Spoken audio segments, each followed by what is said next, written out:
Muy buenas noches. Antes de iniciar la conferencia,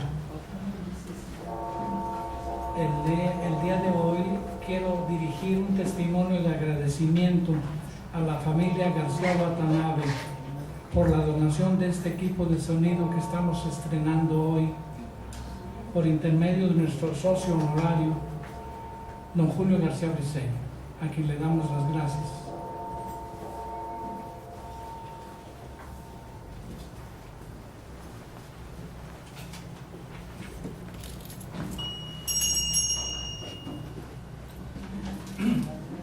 Siendo las 20 horas del martes 9 de agosto de 2016, declaro abierta la sesión académica de la Benemérita Sociedad de Geografía y Estadística del Estado de Jalisco, correspondiente al mes de la medicina, con el tema Enfermedad vascular cerebral.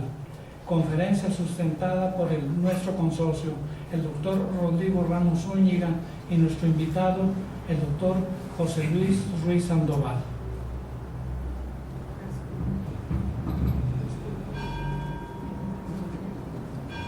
La presente orden del día se compone por la apertura de la sesión que le acaba de hacer nuestro presidente. La presentación del presidium es como sigue. Está con nosotros el doctor Silviano Hernández González, presidente de esta institución. Está con nosotros el doctor Rodrigo Ramos Zúñiga, consocio y conferencista. Asimismo, está con nosotros el doctor Luis Ruiz Sandoval, invitado y conferencista. También está en este presidium el doctor Ignacio Mariscal Ibarra, coordinador de la Academia de Ciencias de la Salud, y el de la voz, José Gorgonio Ponce Rodríguez, en mi calidad de secretario general. Nos va a hacer el favor de hacer la presentación de los conferencistas el doctor Ignacio Mariscal Ibarra.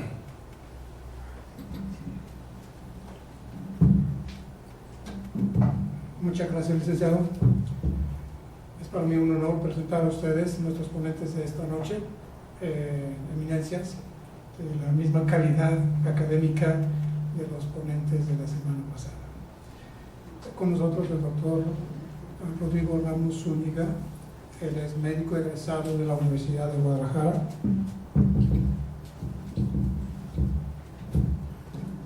neurocirujano, doctor en neurociencias. Funge como jefe del Departamento de Neurociencias del Centro Universitario de Ciencias de la Salud de la Universidad de Guadalajara. Es egresado del Hospital Civil con participación formativa en su perfil académico en el New York Medical College, en Baylor College de Medicina, entre otros. Es miembro titular del Consejo Mexicano de Cirugía Neurológica, miembro del Comité de Educación de la Federación Latinoamericana de Sociedades de Cirugía, entre otros. Es investigador nacional CONACYT, representante del Cuerpo Académico Consolidado CA63, obtuvo la presea Enrique Díaz de León en 2013, Premio Jalisco en Ciencias al Mérito Médico en Innovación por la Secretaría de Salud Jalisco en el 2015. Líneas de generación del conocimiento son la neuroanatomía funcional, biopolímeros en neurociencias, investigación neuroquirúrgica, neuroética, trauma, enfermedad vascular cerebral, motivo de la presentación académica del día de hoy, y humanismo e historia en la medicina.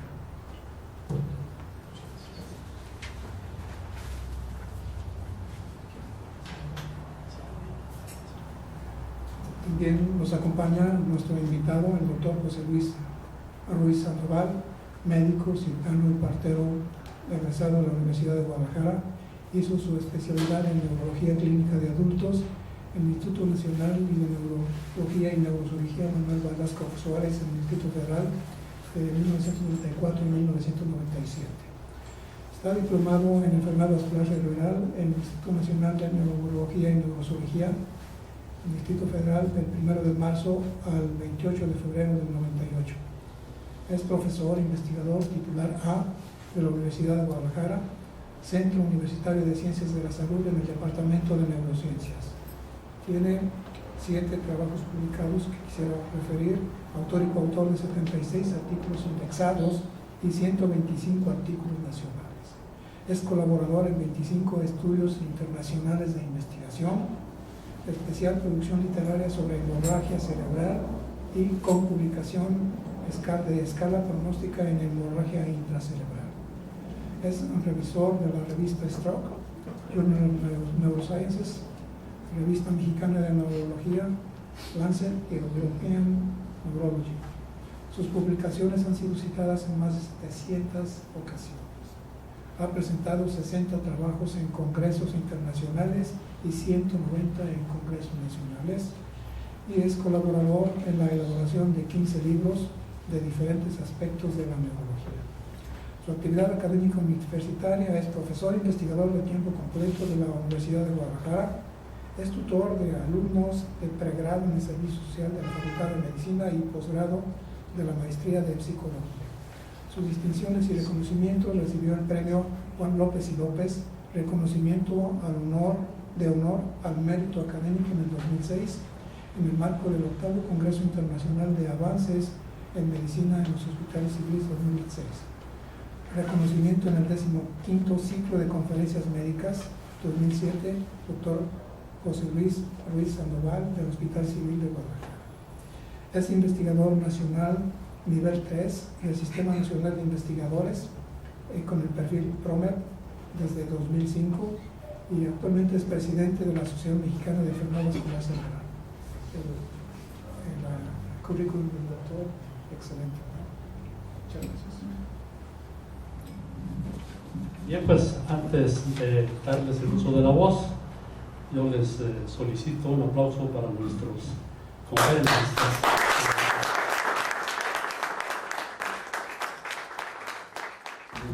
Muy buena noche tengan todos ustedes. Agradezco la deferencia de la invitación y la presentación a la cual fue sujeto por parte del doctor Mariscal, y en esta ocasión comentaremos y compartiremos algunos de los conceptos muy básicos pero muy actualizados sobre una de las condiciones que representan una emergencia vigente en la salud pública en todo el mundo y que tiene una relación muy estrecha y muy directa con aspectos también ambientales, de carácter social, de carácter antropológico, más allá de los aspectos puramente biológicos. Por ello, parte de las estrategias que seguiremos en esta ocasión, hablaremos como un índice del contexto global de la enfermedad vascular cerebral, la clasificación y factores de riesgo, haciendo particular énfasis en los aspectos preventivos, y los aspectos diagnósticos y terapéuticos serán tocados por el doctor Ruiz Sandoval en su oportunidad. Esta presentación no representa conflictos de intereses de ninguna índole. Uno de los puntos claves en el desarrollo evolutivo del ser humano tiene una relación muy estrecha con la necesidad de acercar el oxígeno y los nutrientes básicos hacia el tejido que lo requiere. El ser humano puede sobrevivir un tiempo sin alimentos, es más reducido la posibilidad de sobrevivir sin agua, pero la posibilidad de sobrevivir sin oxígeno o sin nutrición directa, como es el caso de la glucosa o del azúcar, como lo denominamos coloquialmente, es mucho más limitada, se refiere a minutos, y esta condición depende de un concepto de tolerancia biológica en la cual entonces las distintas células tienen diferente capacidad para tolerar esta condición. En el caso del sistema nervioso, es importante identificar que no solamente hablamos de neuronas, existe una red de células con diferentes nombres y con diferentes funciones que también de igual forma pueden verse lastimadas o alteradas cuando existe una dificultad o una alteración en la misma irrigación hacia el circuito cerebral. Desde aproximadamente el primer mes de la etapa intrauterina en el desarrollo fetal, existe el desarrollo de lo que se denominan las vesículas primarias que darán lugar a la parte cefálica, al desarrollo del cerebro. Y casi de la misma forma, existen tejidos alternos que van conformando entonces, en la medida en que el volumen cerebral va aumentando, van aumentando a su vez también las necesidades de nutrientes, que es por ello lo que en un momento se daba como una nutrición casi por contacto, por difusión en lo que son los líquidos corporales del vientre materno y de la cavidad uterina, no son suficientes y empieza a ser necesario un aporte más específico, que es la presencia de los vasos sanguíneos. En esta imagen identificamos dos de los patrones más importantes: la circulación anterior, que viene de un sistema que se denomina la carótida, y que a partir también del sistema de una de las arterias más grandes, que es el tronco aórtico, va a dar lugar al flujo sanguíneo, a prácticamente el 70 o el 80% del flujo sanguíneo cerebral. Por la parte posterior existe otro sistema que denominamos vértebro basilar, y que de igual forma hace aportaciones sanguíneas muy específicas hacia la parte posterior del cerebro, con un territorio que cada cual tiene anatómicamente diseñado para mantener este proceso de irrigación constante. ¿Qué es lo que hace particularmente interesante o único el sistema circulatorio del cerebro? Pudiera solamente hablarse de hemodinámica, de hidrodinámica, de dinámica de fluidos y de la llegada de un torrente sanguíneo a un tejido en particular. Sin embargo, hay que recordar que el encéfalo es uno de los órganos que tienen una mayor dependencia energética. Casi una tercera parte de cada latido cardíaco tiene por destino la irrigación cerebral. Y a pesar de que no es el órgano más voluminoso, sí es uno de los órganos que más necesidad y más consumo de oxígeno y de glucosa representan en todo el organismo.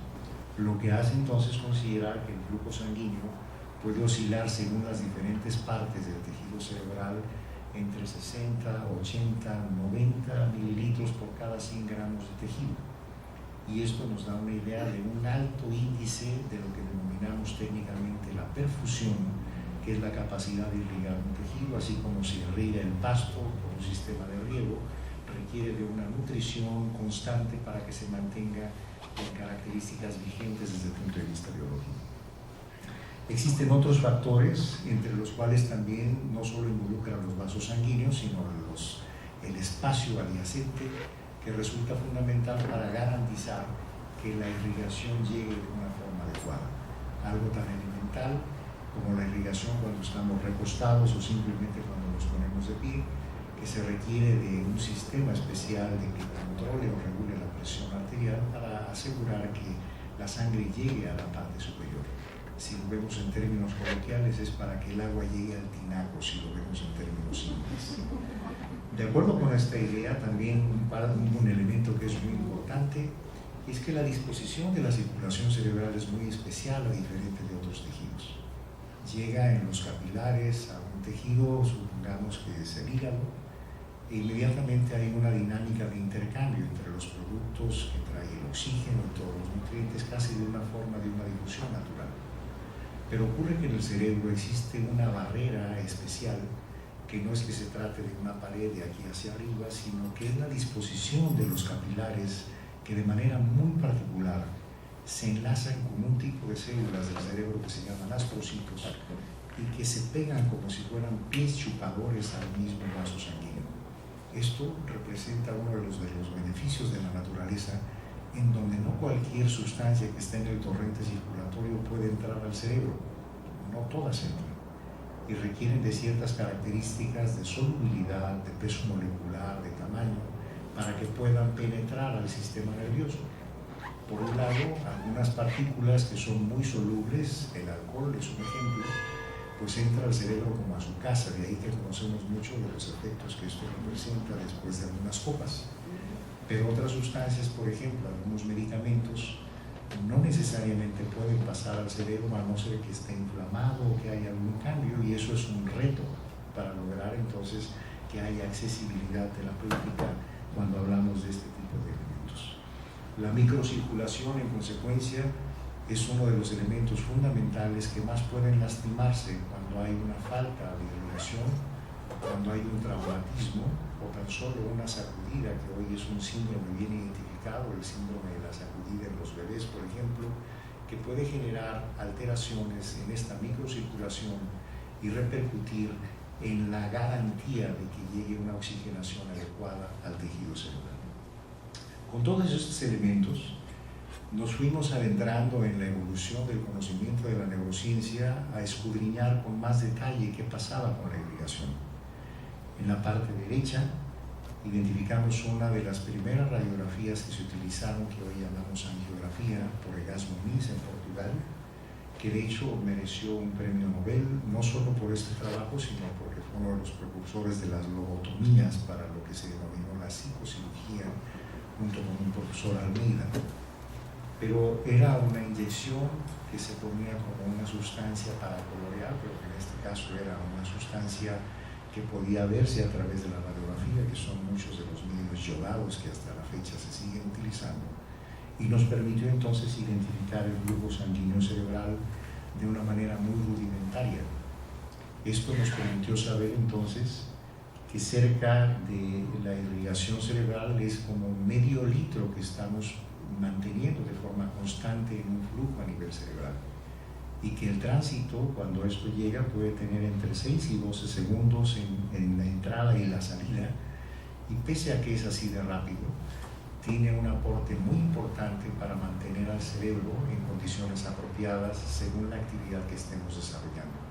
Si estamos ejecutando órdenes, si estamos pensando, o aún si estamos dormidos, hay una etapa en donde paradójicamente el cerebro está muy activo, por eso se denomina sueño paradójico, que es en donde soñamos normalmente o aparecen los ensueños, de manera que aún durante lo que es la etapa del sueño, hay etapas en donde el cerebro no descansa si lo vemos en esa perspectiva.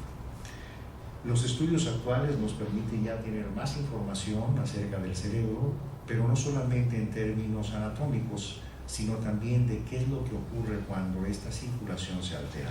Y es aquí cuando hablamos del concepto de enfermedad vascular cerebral. Uno de los objetivos de esta sesión, como propósito de la divulgación de esta sociedad, es que se vincule la información con las prácticas de vida sanas y con estrategias sobre todo de carácter preventivo. Y en el caso de la enfermedad vascular cerebral es una de las condiciones mandatorias, sobre todo porque la estrategia es fundamental, puesto que una vez que ocurre un daño, es más difícil lograr una reversibilidad del proceso. Si lo vemos en términos muy sencillos, la enfermedad vascular cerebral, que implica una alteración en los vasos sanguíneos, no hay más que de dos: o se tapa o se revienta. Y cuando se tapa es cuando hablamos de un término que se denomina isquemia. Se obstruye y en consecuencia la parte distal ya no tiene la posibilidad de mantener una irrigación. Y el otro ejemplo es que si se revienta, imaginemos el ejemplo típico de alguien que le aumenta la presión arterial, aumenta la presión hidrostática sobre las paredes del vaso y se genera una ruptura, lo que da una hemorragia. Con este ejemplo, así de simple, podemos entonces identificar ya los dos grandes capítulos de la enfermedad vascular cerebral: la obstrucción o la ruptura. Cada uno de ellos tiene sus consecuencias, y estas consecuencias dependerán de la magnitud del sitio en cuestión donde esté ocurriendo, puesto que de ahí entonces dependerán también las secuelas potenciales y sobre todo del tiempo, es decir, qué tanto permanece el tiempo en el curso de la evolución para hablar si ese fenómeno puede ser potencialmente reversible. Imaginemos el primer ejemplo, la obstrucción. Y una de las condiciones que más se ligan a este proceso es cuando un vaso sanguíneo, que es como si fuese una manguera, gradualmente va generando un engrosamiento en la pared interna y va disminuyendo entonces el calibre de flujo en la parte interna. Una serie de fenómenos que hoy están muy estudiados desde el punto de vista biológico y molecular hablan de un proceso inflamatorio, hablan de acumulación de grasa, hablan de daño a la pared interna, hablan de una serie de cambios que concurren también con las partes más profundas del vaso sanguíneo. El hecho es que la suma de todos estos eventos va disminuyendo entonces el calibre en la parte interna, y eso entonces va comprometiendo el flujo sanguíneo cerebral. Esto es lo que denominamos típicamente una trombosis, es decir, la obstrucción se genera en el sitio en donde se cierra el vaso sanguíneo o se obstruye. Pero podemos hablar de otro ejemplo en términos muy simples, que muchas veces resulta que el coágulo no se formó aquí, sino que viene desde lejos, y entonces es lo que llamamos un émbolo. Se desprende de otro sitio, va corriendo y finalmente se detiene donde el calibre ya no le permite pasar. Eso es lo que se denomina una embolia, que el ejemplo típico lo podemos hablar cuando alguien desprende un émbolo del sistema cardíaco y entonces se obstruye en la arteria cerebral media izquierda, que es la continuidad natural de las mangueras, si lo vemos así. Este ejemplo es de donde deriva el término muy popular que es embolia, y que para fines prácticos representa entonces un proceso de obstrucción. Los estudios actuales nos han permitido identificar entonces en la epidemiología que la mayor parte de los eventos vasculares cerebrales se refieren al fenómeno isquémico, cerca del 85%,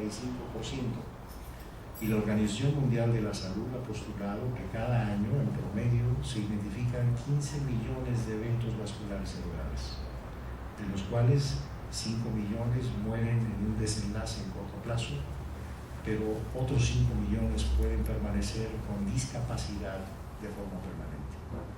Y me referiría a dos eventos fundamentales desde el punto de vista epidemiológico que justifican la trascendencia de la enfermedad vascular cerebral como un reto en la salud pública. Uno es la tercera causa de mortalidad y segundo es la primera causa de discapacidad en adultos, lo que supone entonces que un evento de esta naturaleza no solo es que pega y se va, sino que deja consecuencias funcionales, porque la vulnerabilidad del tejido cerebral tiene un tiempo limitado para que esto pueda o no recuperarse en función a qué tanta cantidad del déficit se presentó bajo esta condición. En consecuencia, hay una serie de elementos que hablan de que la transición demográfica en la población en todo el mundo establece entonces como cada vez la sobrevida ha aumentado, y eso entonces nos habla de cómo cada vez tenemos más patologías propias de los procesos degenerativos y neurodegenerativos que involucran entonces al sistema vascular, tanto cardíaco como a nivel cerebral. Y una de las condiciones que es importante también empezar a precisar, y que es uno de los objetivos de esta sesión, es que un término muy común es hablar entonces de accidente vascular cerebral. El objetivo de esta sesión es en parte señalar que no se trata de un accidente, porque no es un suceso, sino es un proceso. Y en consecuencia, los factores de riesgo, en la medida en que se van sumando, van aumentando la posibilidad de que se exprese un evento vascular cerebral. En estos términos, alguien que tiene diabetes, hipertensión, hipotiroidismo, arritmias cardíacas, en fin, ya tiene, por decir, un porcentaje de una enfermedad vascular cerebral en proceso. De manera que no es un accidente por casualidad, sino que es un proceso sumatorio en función a los factores de riesgo para que esto se presente. Con esto entonces ratificamos que el valor o las implicaciones que tiene en términos numéricos habla de cómo, en la medida en que aumenta la edad como uno de los factores no modificables, pero que son fundamentales para entender por qué razón se presentan adultos mayores, es porque justamente se duplica cada década posterior a los 50 años, va aumentando el riesgo de un problema vascular cerebral. Y esto hace pensar entonces que nuestro diseño genético y biológico puede sobrellevar algunos tejidos, pero los vasos sanguíneos hasta el momento no están todavía diseñados para sobrevivir un tiempo más prolongado, y es lo que entonces compromete la irrigación de los tejidos. Para algunos antropólogos, el ser humano es producto de lo que se come, y esto significa que en la medida en que los factores ambientales, que se denominan epigenéticos, se van modificando, pueden tener entonces repercusiones directas en los vasos sanguíneos a nivel cerebral. Con esto hablaríamos entonces de lo que denominamos factores de riesgo, y los factores de riesgo que están estrechamente asociados a la posibilidad de que se presente un evento vascular cerebral los dividimos en dos grandes grupos, así en términos simples. Uno, los que no podemos modificar, y otros los que sí son modificables, en donde se involucra el aspecto de los hábitos de vida saludables, y que son entonces la mejor medicina. Finalmente veremos que la mejor medicina es la que permite que las cosas no ocurran, y eso en términos técnicos se llama prevención. Y particularmente esto es relevante en el caso de la circulación a nivel cerebral, en donde una vez que ocurre un fenómeno no hay vuelta. Sí hay mucho que hacer, pero no hay una restitución natural del tejido a como estaba en las condiciones previas. Estos son algunos ejemplos de los que podemos modificar. una arritmia cardíaca que se llama fibrilación auricular, es una de las causas más frecuentes que sueltan émbolos hacia el cerebro. De manera que si se controla esto por el cardiólogo, pues entonces el riesgo está controlado a su vez. O alguien que consume alcohol, este es un riesgo muy discutible todavía, pero que sobre todo como ingieren alcohol los latinos, que es como en una cantidad como si se va a acabar, entonces eso es más letal que el consumo periódico del vino de mesa, que resulta beneficioso para el sistema cardiovascular, por ejemplo. Entonces es la forma y la cantidad lo que contribuye a que eso se convierta en algo tóxico. Alguien que tiene diabetes no controlada ya tiene 30% de posibilidades de un evento vascular cerebral. O el caso de algunas alteraciones de sustancias circulantes que hacen más densa la sangre o que hacen que aumente la tendencia a formar coágulos, más viscosa, es otro factor que también puede contribuir. La hipertensión arterial sistémica y la hipertensión de la cifra de arriba, que se llama sistólica, que antes no se le daba mucha importancia, pues hoy tiene cada vez más relevancia. Hoy acaba de salir una publicación en Circulation en donde hace un balance de cómo ha aumentado la hipertensión arterial en un análisis en 90 países. Y eso habla entonces de que es un problema que no tenemos todavía buen control. Una hipertensión arterial, que es el enemigo silencioso, muchas veces no da síntomas hasta que da un síntoma que puede ser catastrófico. Por ello entonces la importancia de mantener el control apropiado de la presión. Y así cada uno de estos elementos pueden ser considerados entonces. El tabaco es uno de los muy bien definidos, los eventos previos que son un aviso, que son los eventos isquémicos transitorios, son otra condición que también puede contribuir a este evento. Este es el caso de los no modificables. Salud. Y en este estatus tenemos la edad, no podemos darle reversa, pero lo que se pretende entonces es que la calidad funcional y la calidad de vida en cualquier etapa de la edad sea lo mejor posible, y sí tenemos elementos para ello. Por ello entonces aquí hablamos ya de cómo va aumentando el factor de riesgo de edad en la medida en que esta aumenta, cuando hay tendencia a que aumente el colesterol de forma familiar, aunque la persona lleve una dieta apropiada, que eso aumenta la viscosidad de la sangre, o el asunto del apellido, que no lo podemos modificar. Hay familias con tendencias a inferioridad vascular cerebral. Hoy en día se reconocen cerca de 30 genes que pueden estar alterados y pueden ser como promotores de alguna alteración circulatoria a nivel cerebral en alguna etapa de la vida. En el caso del género, esto es más común en adultos varones, pero una vez que se llega a los 65 años se hace casi igual, y en etapas posteriores aumenta un poco más en mujeres. De manera que hay una serie de elementos asociados también al género, aunque cabe aclarar aquí el sesgo esperado, porque la mortalidad es más temprana en los varones y la sobrevida es mayor en las mujeres. De manera que en el caso de la raza, los afroamericanos tienen un alto riesgo de evento vascular cerebral, los latinos diabéticos con sobrepeso también, o los asiáticos tienen más riesgo de hemorragia más que de isquemia. De manera que estos son ya algunos elementos que nos hacen pensar en que cada quien puede tener cierta predisposición, insisto, de los no modificables. Y desde luego el caso de que ya hubo un evento vascular previo, pues entonces aumenta las posibilidades de riesgo de que este evento repita si no se trata, advierto, bajo este tipo de condiciones. Con esto entonces hablamos de un evento que es muy trascendente. Una gran parte de las personas que sobreviven a este tipo de eventos no logran reintegrarse socialmente o reintegrarse en las actividades que previamente desarrollaban. Y realmente este es uno de los retos más importantes, porque en países con limitaciones en el sistema sanitario no existe una infraestructura suficiente para el manejo en la etapa aguda, sobre todo porque aquí es muy en función al tiempo. Y ya hablamos de que no es un accidente, es una enfermedad que tiene factores de riesgo bien reconocidos.